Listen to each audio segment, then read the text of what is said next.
Next, the ghostly tales of Walhalla Ravine. Then, a paranormal sighting over at the Ohio State Highway Patrol. And later, ghostly sightings at some well-known places in Columbus.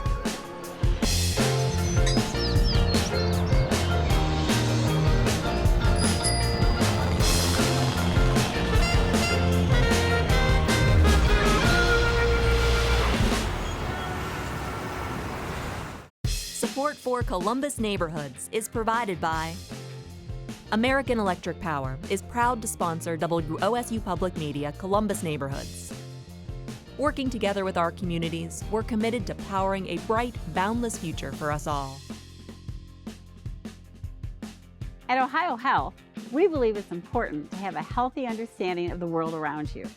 That's why we're proud sponsors of WOSU Public Media and their work to educate, entertain, and inspire the people we serve. Bailey Cavalieri, your relationship with your law firm doesn't need to be complicated, it just needs to be right. And by viewers like you. Thank you.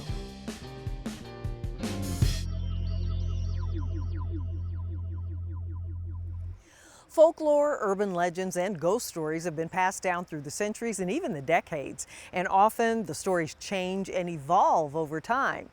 Historian Doreen Uhouse-Sauer has one of those tales now. All neighborhoods have their stories, their haunted houses, their favorite places where little children like to get scared, and Clintonville is no exception.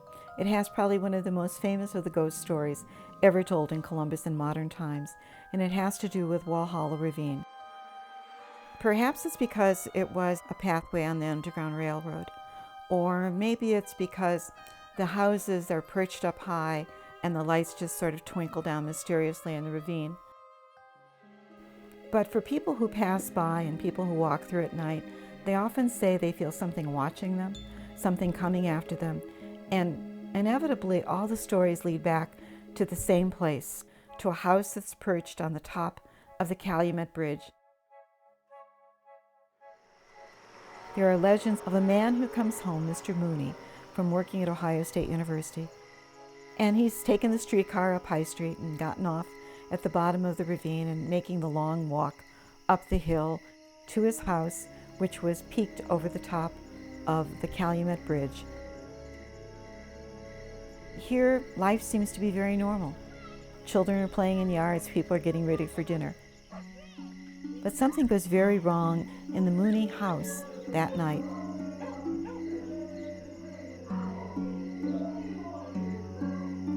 Mr. Mooney murders his wife and his daughter.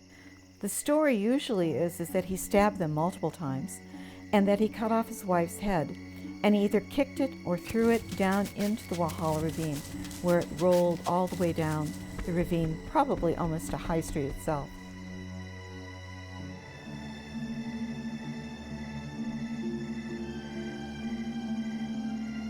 Mr. Mooney, in his grief, commits suicide and hangs himself off the Calumet Bridge.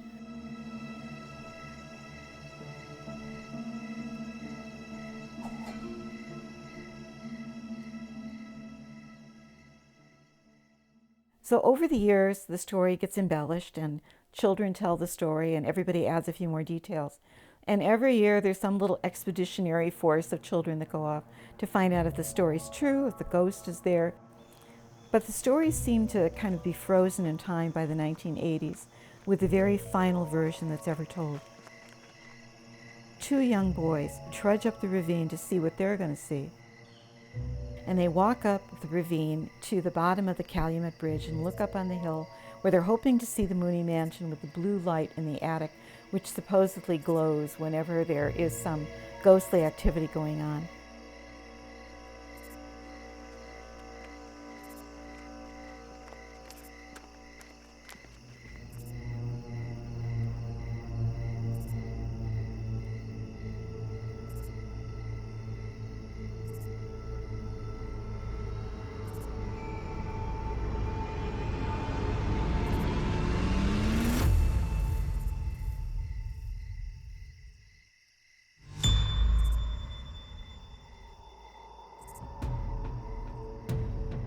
The boys look up at the house. They're startled. And then they hear a rustling. They hear something in the bushes. Something getting louder and louder. Something that's kind of rolling just right toward them.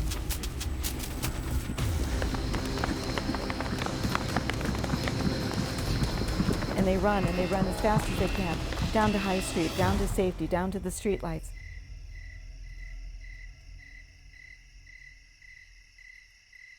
When the one boy turns around, his friend isn't there. He's gone, he's vanished, never to be seen again.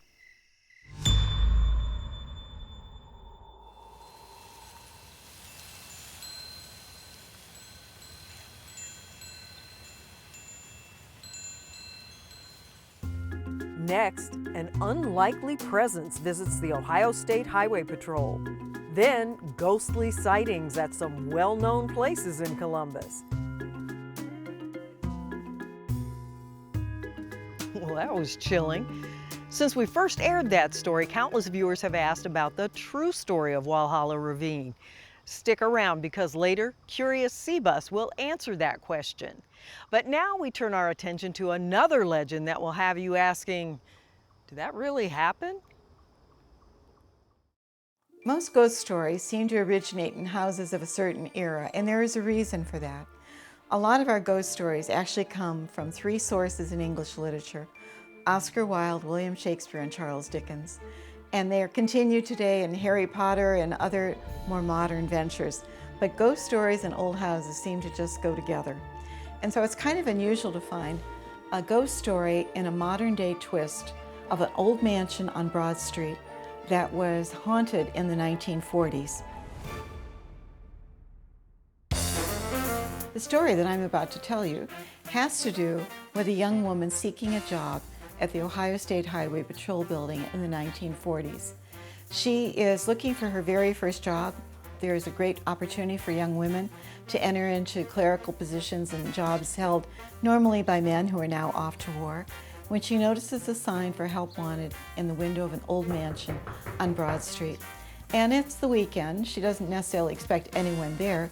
She approaches a little bit more cautiously, looks to see if there's any more detail on the sign, looks in the window, it doesn't appear to be open, and starts to turn when she hears a voice say, "Excuse me, miss. Hi, can I help you?" And she looks to find that there's a very friendly man. Hi, come on in. So what brings you in today? I saw the help wanted, and She inquires about the job and asks if it's with the Ohio State Highway Patrol, which is actually in that building in the 1940s, all through the war years, before it moves to Parsons Avenue in the 1950s. Have a seat. He sits her down and starts to find out more about her and what her job skills tell me are, about yourself. but she's a little nervous because this is her first job.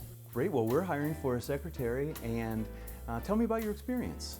well, I was actually the first in my class in shorthand, Okay. and I'm an amazing typist. Oh, great, those skills are gonna come in handy here. And he breaks the ice with just a lot of good conversation, and she's feeling more confident. You seem perfect for this job. I don't have the authority to hire you myself, but if you could come in on Monday and talk to the people in charge, we'll see about joining the team.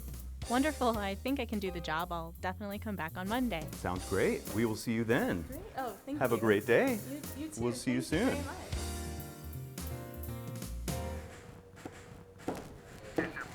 I hear about that wreck out there. It's pretty bad. So the young woman comes back on Monday, and the office is I'm completely sorry. different. It's a hubbub and a hustle and typing going on. Two men are talking in the corner and seemingly ignore her until one turns and says, Hello, ma'am. Can we help you?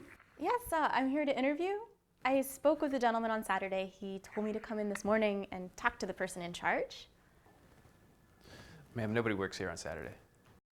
But I spoke to the loveliest gentleman, and he told me to come back today.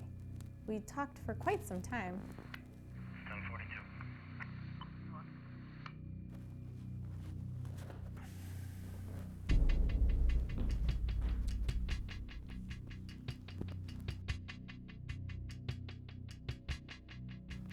Ma'am, is this the man you saw? Yes, yes, that's him. Is he here? Ma'am, this man has been dead for over a year.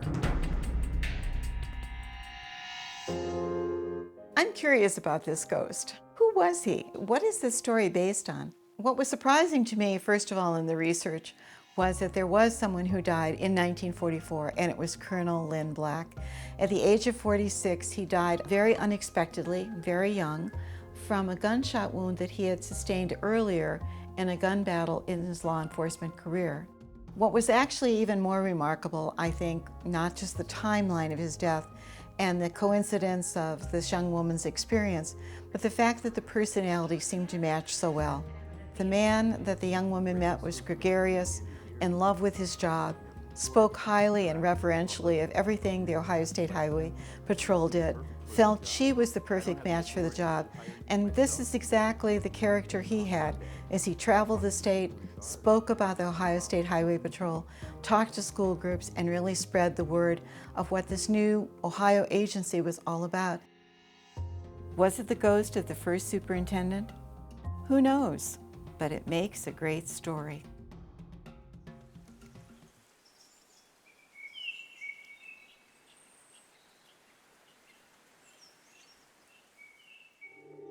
Next, ghostly haunts at Columbus's most recognizable sites. And then, Curious Sea Bus investigates the true story of the Walhalla Ravine legend. You may have heard tales about ghost sightings, or maybe you've seen one yourself. And I guess you never really know if a ghost is lurking around the corner. Local author and ghost expert Nellie Campman reveals some of the most notable haunts around Columbus. Columbus has countless stories of urban legends and ghost stories that have been passed down through time. There are also several notable places that have had ghostly sightings and disturbances over the years. One of those places is the Harrison House Bed and Breakfast, where I'm heading right now to meet up with local author and Columbus Landmarks ghost tour guide Nellie Campman, who has become well-versed in these stories. Hi, Lynn. How are you? Good, I'm here. Nice to see Hi, you. Nellie. It's nice to meet you. Nice to be here with the two of you. Or it's just the three of us, right? I don't know if there's anybody else here right now. You tell me, Lynn. Well, it's Harrison House Bed and Breakfast. You never know. You never know who's Right? here lurking around. Wow. Well, how long have you been here? I've owned it for 13 years. And first week I was here, I realized that there were probably other entities living here with me. Wow. I would hear noises, people walking upstairs, doors opening and closing, rattling. And you stuck it out. I'm still here and I love it. Yeah. Still here, loving it, enjoying it. I do. I have fun with it. Now I gotta ask, are any of the original family members some of those extra special guests that stick around or hang out here? From what we've been able to gather from them, and we do talk to them, there are 5 entities here and they all lived here and died here. There's a little boy that was part of one of the families that lived here. There are 2 gentlemen who are probably boarders here at some point or lived when it was a duplex. And then there's 2 women. There's one that is associated with the little boy, kind of pops in and out. It's real quiet, but keeps an eye on him. And then there was a woman who was the matriarch at the house. Well, you don't look scared, so I don't feel scared. I feel like everybody's good. So I can't wait to hear what you have to share with us, Nellie. I'm looking forward to that. Good, because I have a ton of them. All right, well, we'll let you go back to doing your thing. I'm going to talk to Nellie for a little Okay. while. Do I go this way? Wonderful.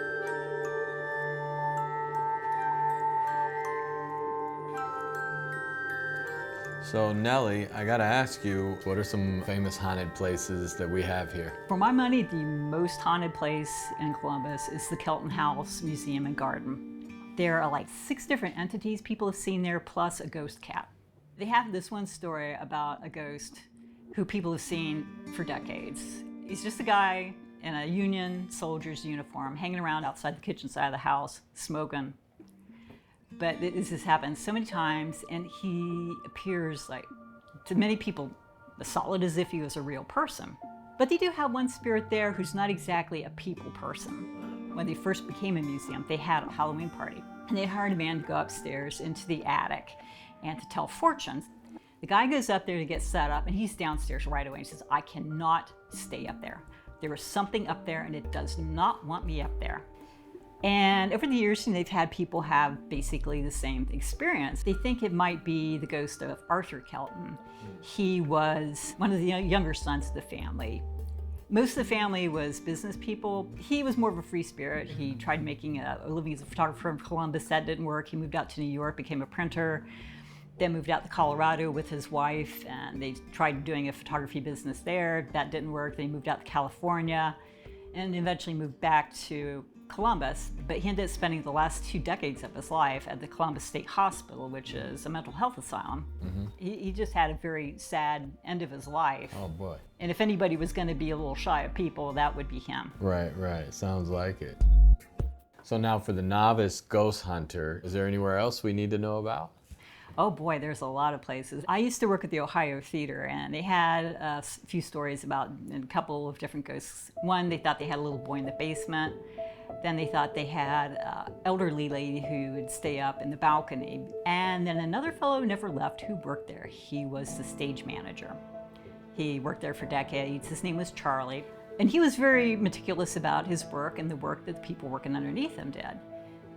After he died, the stagehands found that, if they weren't doing their jobs quite as well as they probably should be, things would start disappearing. They would put their hammer down, turn around, and the hammer would be gone. Oh boy. And this happened time and time again. The State House also has a story about a very famous ghost. While Abraham Lincoln was campaigning to be president, he came to the State House. And at that time, Salmon Chase was the governor here. They had a big ball in his honor. And at one point, Salmon Chase's daughter, Kate, danced with President Lincoln.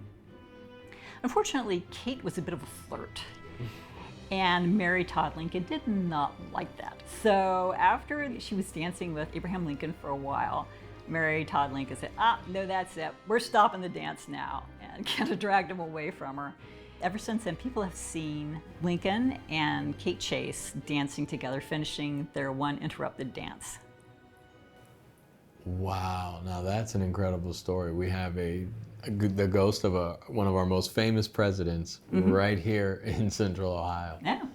All right, so where do we go next on our tour of haunted places in Columbus? Well, I would go to the Central Ohio Fire Museum. It was the last firehouse that was built specifically for horse-drawn engines. And you can sometimes still hear the horses back in their stables, even though they haven't been there for probably a century at this point. Another ghost is also there. That would be Captain Dukeman. He was the longtime captain of that station, and a lot of times the people working in the museum will still see him walking around late in the evening and just keeping an eye on things. So now, Nellie, are there places here in Columbus that maybe aren't around anymore or no longer exist that were historically or famously haunted? Yes, actually we have a story that dates back before the Revolutionary War. Back in 1774, the governor of Virginia, Lord Dunmore, he decided that there was so much conflict between the white settlers and the American Indians who lived in his state. So he just flat out declared war on the Seneca, Cayuga, and the Shawnee. That conflict moved all the way up into the Northwest Territories, which Ohio was back then. As a part of that, Major William Crawford, who later became the fairly well-known Colonel Crawford, he and his troops came up to a Seneca Cayuga village that was on the banks of the Scioto River. It was just north of Franklinton. They waited until the men in the village went on a hunting expedition. So the only people there were women, old people, and little kids. They went through and they massacred everyone. This one woman grabbed up her kid and she swam out to an island that was in the middle of the Scioto and hid her child in a hollow tree. 2 days later, when the men came back, they found everybody dead aside from this one little kid. And ever since then, there have been stories, even in the early pioneer days, about hearing these screams and moans coming from the island. Wow. So now these all sound like they're central downtown located. Is there anywhere outside of downtown area that are haunted? I grew up on the west side. I heard Camp Chase.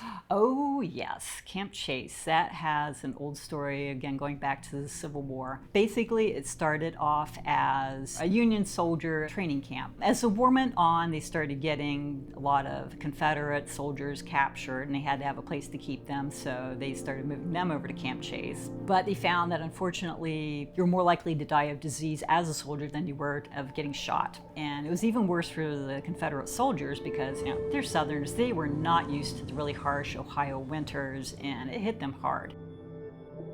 During the Civil War, there was a young woman, Louisiana Branoff, and she was from Missouri, but her dad must have been a Union supporter because he sent her up here to study at Wesleyan College so that she would be safe during the war. But her sympathies were very much with the South. Mm-hmm. After the war was over, she ended up marrying a local man.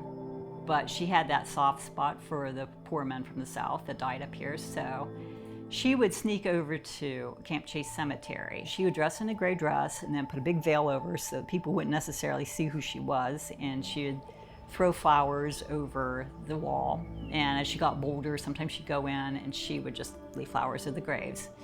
And she finally died in 1950. And since then, people have seen this lady in gray in the cemetery putting flowers on the graves. The lady in gray. Mm-hmm. I lived there my whole life and never knew there was a ghost wandering around near my neighborhood. Well, I'm glad that you took the time to share these amazing stories with me. One more reason for me to love my city and to be a little careful about where I go sometimes. So I appreciate that. Thank you so much, Nellie. Oh, you're welcome. It's my pleasure.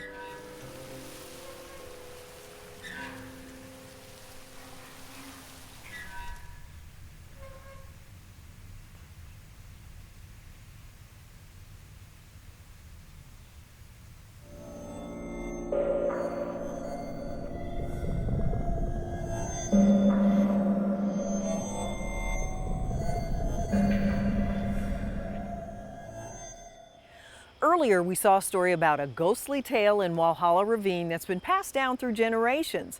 But several viewers have inquired about the true story behind the legend. Here's that answer. Curious Sea Bus is WOSU's project where you submit your questions about our region, its people, or its history, and we assign a reporter or a producer to investigate it. Today's question is from a viewer who asks, what is the true story behind the mansion on the Walhalla Ravine? This question came to us after we first aired our segment about the legend of the Walhalla Ravine ghost. And local Clintonville historian Mary Rogers is here to set the record straight. So Dr. Charles Mooney was born in 1870. He studied and got his doctorate degree, I think, at the University of Michigan. He then moved to Cincinnati, where he met his wife, Derry Simpson, and they were married in 1913. They moved to Columbus after living in Cincinnati for a few years, and ultimately they purchased the property at 259 Walhalla. They have 3 children, 2 sons and a daughter. Dr. Mooney, he does die in 1944. Nothing really earth-shaking about his death. Derry, his wife, continues to live in the Walhalla Ravine for many years, and I think she dies in 1975, so clearly not murdered by her husband. I think the story also indicates that there might have been some children who were part of the catastrophe, but all 3 of Dr. Mooney's children lived to ripe old ages, and I don't really see where there's a lot of tooth to the story of the Mooney Mansion. Do you have a question for Curious Sea Bus? Head to wosu.org/curious to submit your idea, vote on which question we should investigate next, and see what we've covered so far.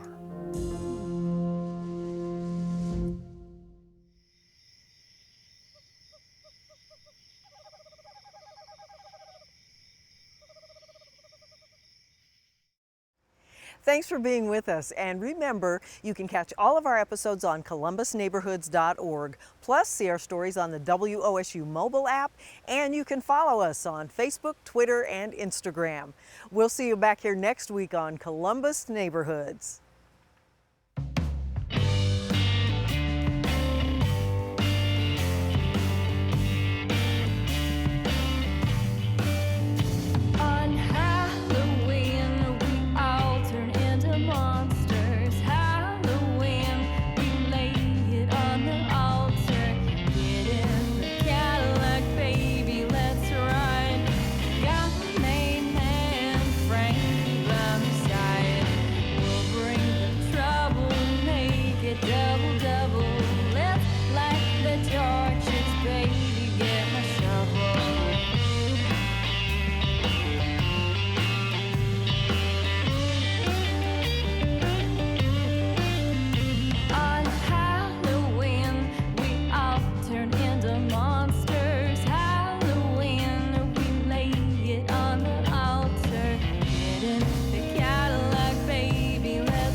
Support for Columbus Neighborhoods is provided by American Electric Power is proud to sponsor WOSU Public Media Columbus Neighborhoods.